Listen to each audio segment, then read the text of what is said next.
Hey, this is Lee Waller. Thanks for joining me in this series on motion media design in After Effects. So to get a look at animating in After Effects with keyframes, we're going to recreate this animation right here. I have created most of these assets in Photoshop. We have a circle, we have the crosshairs, we have these arrows here.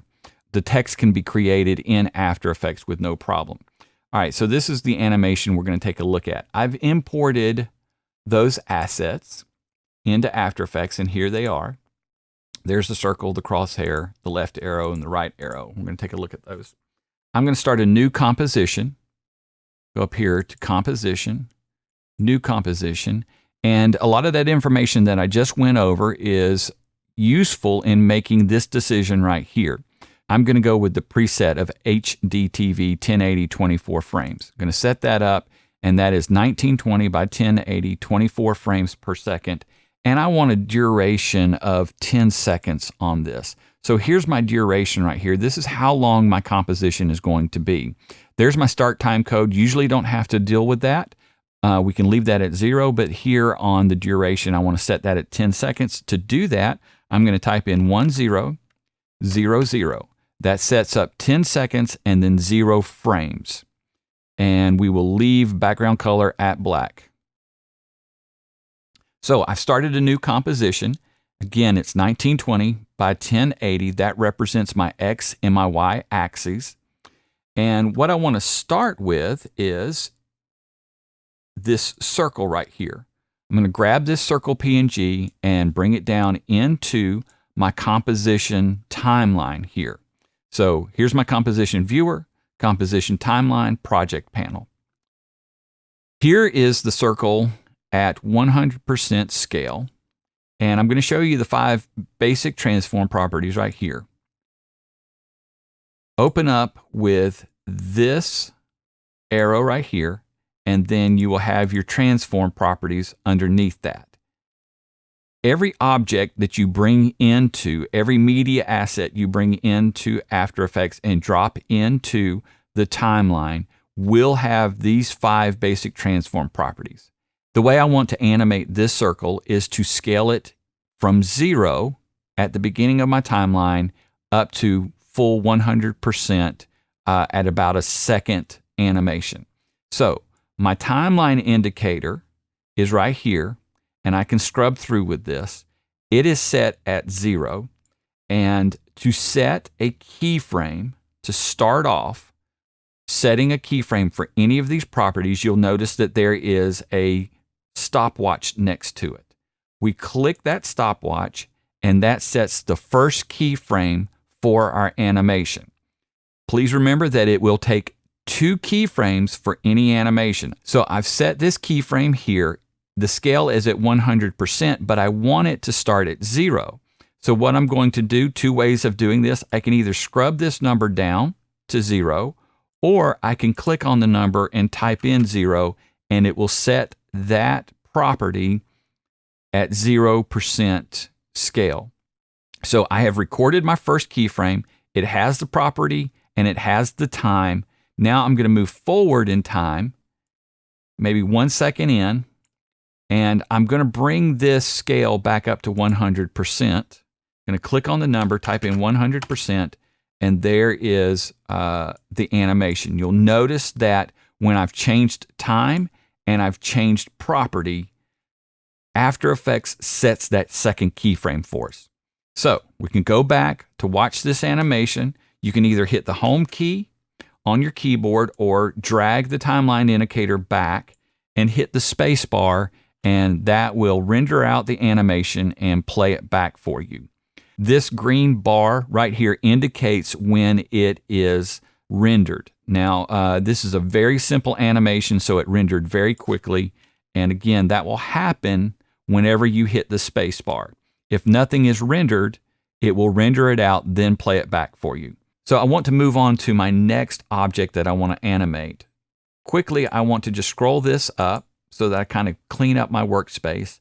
And now I want to bring in the crosshair.png, and I'm just going to drag it down and drop it. All right, so I want to animate this crosshair and I want to animate two properties. The first property will be rotation, and the second property will be opacity.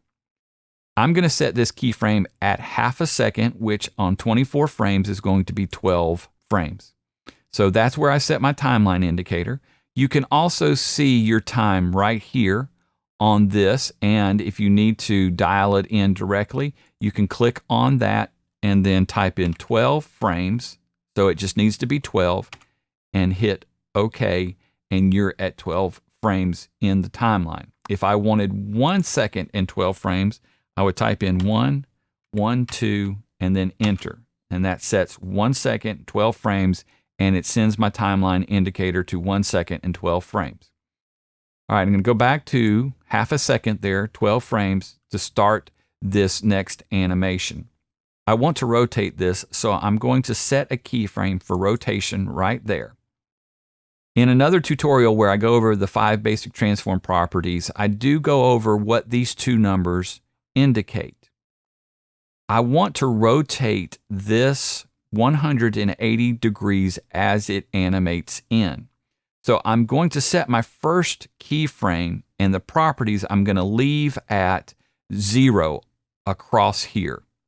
I'm going to move in 1 second, which will now set me at 1 second, 12 frames in, and I'm going to set this at 180 degrees.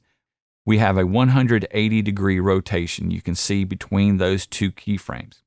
All right, now let's animate opacity. Same thing. I'm going to, and again, using my J and K keys, I'm going to get to this first keyframe for rotation, just so I have the animation lined up for opacity. And I'm going to set my first keyframe by clicking the stopwatch. That sets that first keyframe for opacity right there. Now, I want this to fade in, so opacity means how visible is the object. And right now, it is 100% visible. So I need to bring this down to 0% visible. So I'm going to drag that opacity number, percentage number, down to 0%. And I'm going to jump to, using my K key, jump to that second rotation keyframe, but I'm going to adjust the opacity. And again, like any of these numbers, I can either scrub that up, or I can click in it and type in the number that I want, which is 100% opacity. So first keyframe for opacity is set at 0%. We did that by clicking the stopwatch. Second keyframe, we jump over with the K key. Second keyframe is set at 100%. I'm going to go back home, hit my space bar, it renders it out, plays it, and we see our animation. Now what we want to do is we want to bring in the left arrow and the right arrow and animate those in. Now I'm going to start off with the left arrow. I'm not going to animate the position, but I do need to move the position of this so that it is off to the left side. To do that, I am going to select that layer, and I'm going to hit P on the keyboard, and there is my position properties. These two properties represent the position of this arrow, and it is at 960 by 540 in the composition. I'm going to use the x-axis, the 960, to scrub this object over to the left. I'm clicking on that x-axis number and I'm dragging that over. And I'm going to set that, let's set that at 530. So its position is now 530 by 540. So starting here over 530 down to 540. All right, that works. Now let's get our right arrow and we can drag it in. And let's go to position with it. So again, hit P on the keyboard. That brings up your position property. And instead of clicking and dragging on the x-axis to take it to the left, I'm going to click and drag this over to the right. Now I'm going to take note of how far that I moved the left arrow so that I can be fairly symmetrical with the right arrow and match it up with the left arrow. So 960, we moved it to 530. So if we subtract 530 from 960, that's going to leave us 430. So what I need to do is I need to add 430 to my 960 to get my right arrow in the correct position. So 960 plus 430 is going to be what? 1390, I believe. Going to type that in, and that gets the right arrow over in its position so that it's fairly symmetrical with our left arrow. Now, the way that I animated these in was using opacity. I'm going to select both of these layers. I click on one of them, then I hold down the Control key and I select the next one. Both of these layers are now selected. What that allows me to do is work on both of them at the same time, because I want both of them to animate on the opacity at the same time, so I can kind of speed things up. Select both of them, and opacity shortcut key is T, so I'm going to hit the T key on the keyboard, and that brings up opacity for both of them. Now what I need to do is I need to get my timeline indicator where I want this animation to start. I'm going to start it at the end of the crosshairs animation, which is 1 second, 12 frames in. So with the timeline indicator at 1 second, 12 frames in, with both of these layers selected, opacity open to me, I'm going to click on the stopwatch, and all I need to do is click on one of them, and it sets a keyframe for both of them. I'm going to drag the opacity down to 0, and that sets that first keyframe. They are invisible. I'm going to move 1 second in the timeline, which will put me at 2 seconds, 12 frames, and then I'm going to drag that property back up to 100%. So with the change in time and the change in property, After Effects sets that second keyframe, and it set it on both of them. So that speeds things up. I don't have to go in and set the keyframes for both of them separately. I can do them together by selecting the layers and working on one of them. Now let's see our animation. All right, so this is getting there. Remember, every animation takes 2 keyframes. The next thing I want to do is bring in my text. I'm going to move forward in my timeline so that I see everything that I've animated. Just going to sit there so that I can begin to set my text in place. I'm going to come up here to the text tool right here, click on it, and then I'm just going to come into the viewer and click anywhere in the viewer. And now I have an empty text layer, and I have this red line right here, which indicates where I'm going to type my text. For this top line, I'm going to type in HITTHE, hit thee, and then of course, underneath that, bullseye will be down there. Now, this is the text that I want for this layer. And now that I have typed it in, to commit myself to that, if you have an extended keyboard, you can hit the Enter key down at the number pad. If not, just go back over here to the Selection tool, click on it, and then that will also commit you to that text. Now, I'm going to start moving by clicking with the Selection tool. I'm going to start arranging this text the way that I want it. It will depend on what fonts you have on your machine, but I'm using Avenir Next, and I'm going to go to a much bolder weight of that font and need to adjust it a little bit. I'm working here in my character palette. If I want to, I can increase the size of that text, make it a little bit larger, maybe about 150. And I'm grabbing the text layer and adjusting the position of it. I'm lining it up based on my handles here so that it is fairly centered. And that text is ready to go. You'll see now that we have a text layer down in our composition, and it has the words "hit thee" as its name.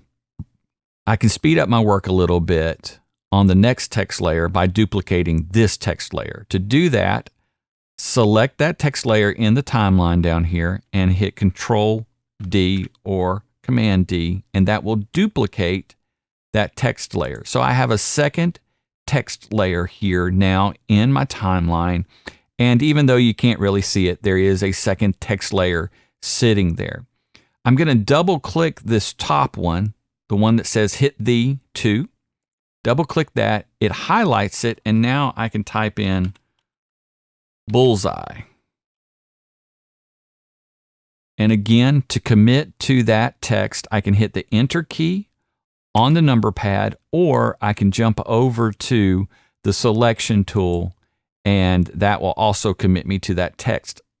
With this text layer bullseye selected, I can come up here in the timeline with my selection tool, grab it, and drag it down and begin to position it where I want it.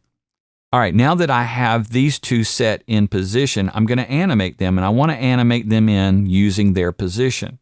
So we're going to do separate animations on both of these. We can start with the top text layer of hit thee, and what we're going to need to do is go to position.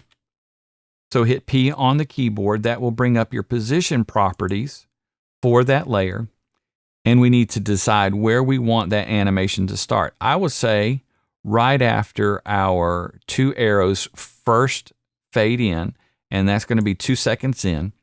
So timeline indicator at 2 seconds in, we want to record this position.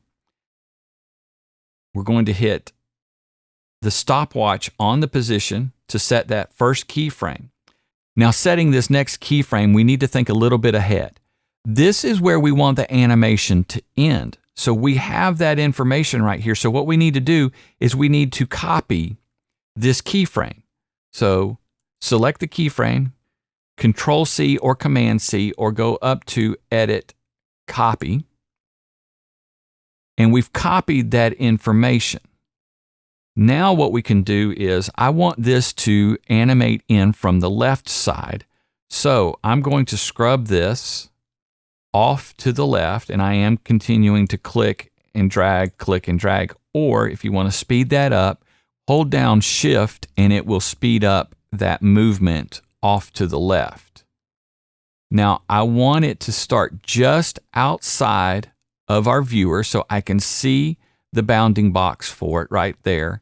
All right, so what that means now is this keyframe has changed, and it is recording that as the position of this text. So let's jump a second in the timeline to 3 seconds. And what I'm going to do now is I'm going to paste that information we just copied. And there is our second keyframe. So what that allows us to do now is complete that animation with that copied text information. So now I'm going to do that with the second layer of text. I'm going to jump to my keyframes by using the J and K key. I want this animation for bullseye to animate at the same time of the first layer of text. Now I'm going to select my bullseye layer and hit P on the keyboard for position. I'm going to set that first keyframe by clicking the stopwatch for position. So now that I have that first keyframe set, what I need to do is I need to copy this one, just like we copied the other one. I can select it. When it's selected, it's blue. We can Control C or Command C, or you can go up here to Edit, Copy. We copy that information. Then I want to move this text off to the right. Again, I can do that by holding down the Shift key and scrubbing the X-axis number off to the right. That gets my text layer off to the right here, and you can see the bounding box just outside of the viewer. Now I'm going to jump forward using the K key to get to this second keyframe, but I'm going to paste that new information right there that we collected from back here, and now we have this animation. I'm going to need another instance of the left and right arrow.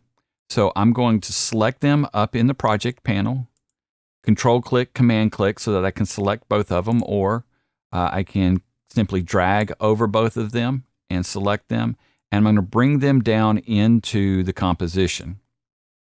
I'm going to leave them on top right now. We'll move them lower later, but for right now, so that I can easily see them, I'm going to leave them up top here. I want to just look at one of them for right now, so I'm going to hide the left arrow. And to do that, I'm going to click the eyeball right here, and it just hides it. So I want to just look at the right arrow for a moment and take a look at rotation. So if I rotate this object right now, you can see that it rotates center of the object, and it's based on where its position is, which is center of the composition. To accomplish what we want to right here with them rotating around on the outer part of that circle, we're going to need to adjust their anchor point. Let me set this back to 0. And I'm going to go to anchor point on this right arrow. I'm going to make sure that its layer is selected. I'm going to hit A on the keyboard. That brings up anchor point right here. And you'll see that the anchor point already has a setting of 100 by 100. And that is right there. And this is X and Y. What I want to do is match up this red arrow with this red arrow. To do that, I'm going to need to adjust its anchor point, not its position, because I want to affect the way this rotates. I'm going to click on the X axis for anchor point, and I'm going to scrub to the left because it works opposite of position. And I may have to click and scrub a couple of times. And I'm going to get that lined up with the original red arrow right there.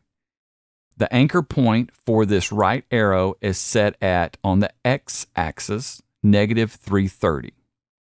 Now what we want to do is we want to go set the left arrow. I'm going to turn that back on. And with it selected, hit A on the keyboard for anchor point. And I'm going to need to go to the X axis for this, and I'm going to scrub to the left until I line that up. And it looks like the anchor point for that is 530. So toggle that on and off, and I can see that it matches perfectly with the original arrows. So I have offset. Their anchor point is still right there in the middle, but I've offset the image to the right and to the left of the anchor point. So rather than it sitting right here in the middle and rotating, it's now going to rotate around. I'm going to select both of those layers and hit R on the keyboard for rotation. I'm going to come in here to 3 seconds in so that I can begin this animation. I'm going to click the stopwatch for rotation. With both of those layers selected, it sets the first keyframe for both of them on rotation. And I'm going to move to the end of the composition now, drag my timeline indicator down here to the end of it. And rather than using the degrees, I'm going to use this 0x.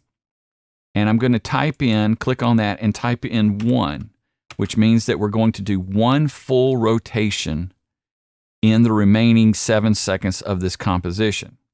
So I'm going to go back to, and we'll fix the opacity issue with this in just a moment. Going to go back to the beginning. Everything starts to animate in. We get to that point and they begin to rotate around the composition.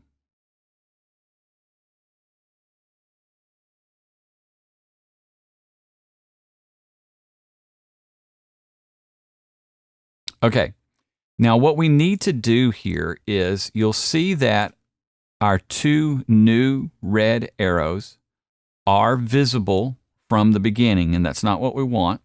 So we're going to edit these 2 as far as when they appear. You can edit layers in After Effects very similarly to the way you edit in, say, Premiere or some other editing software, video editing software.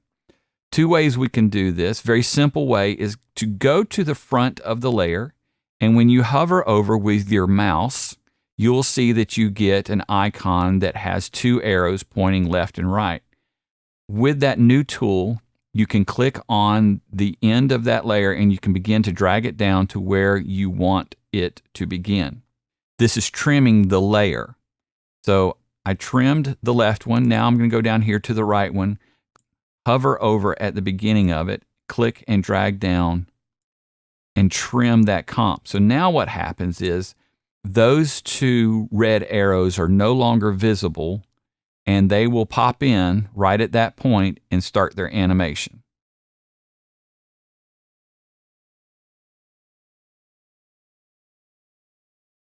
So we've just trimmed those two clips.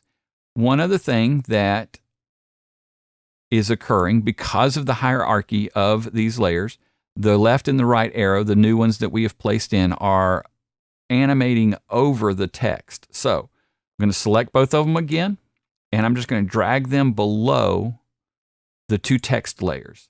Now you'll see that that changes the hierarchy in the viewer, and you can see that they are below the text and makes our text readable the entire time.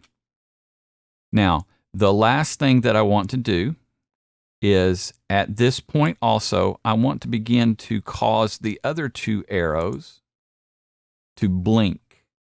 And to do that, we're going to animate the opacity. So for the original left and right arrow, I'm going to go to those two and select both of them, and I'm going to hit T on the keyboard for opacity. And you'll see that I do have already an opacity setting there. That's where the two of them fade up. And I want to continue using this opacity to fade them in and out quickly so it appears as though they're blinking.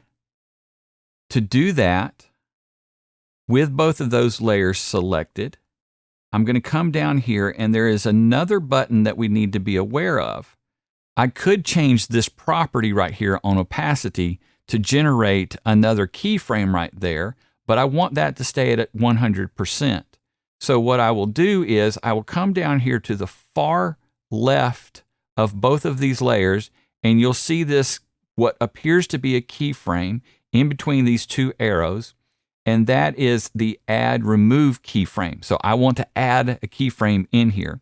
I click on that. That adds a new keyframe in, and what it does is it maintains the 100% opacity. So in between these two keyframes, that opacity will stay at 100%. So what we will do is jump to 312 in the timeline, and now we'll drag that opacity down to 0. And then let's jump to 4 seconds in and drag that opacity up to 100%. So what we have caused is, once those two red arrows start moving off, we've started the blinking process for the other two arrows. So with these keyframes set, I'm going to copy a set of them by clicking and dragging around them. I'm going to Command C, and then I'm going to jump 412 in the timeline, and I'm going to paste. Then I'm going to select the bottom layer, paste there. Then I'm going to jump to 512 and then paste again on both separate layers and continue this process out, pasting the new keyframes until I get to the end. To recap, we have animated on all 5 basic transform properties: anchor point, scale, rotation, position, and opacity. Remember, to start an animation, all you need to do is click the stopwatch for the property you want to animate, then move in the timeline, change that property, and After Effects will set the next keyframe. I hope you'll continue watching on as we get more in-depth with motion media design with After Effects.